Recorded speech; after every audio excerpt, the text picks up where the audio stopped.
One scholar said it beautifully that a deen, a religion, بغير حلق, without no values and manners, كمحكمة, is like a court which does not have any judge.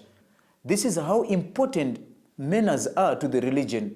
Now, we heard that if we want to separate morals, values, ethics and conduct away from religion, then it's like a court without no a judge. Nahar, it will be like a river, bila ma, without no water. This is how beautiful, how important the ethics are connected unto Islam. May Allah Rabbul Izzatul Jalal give us the correct understanding.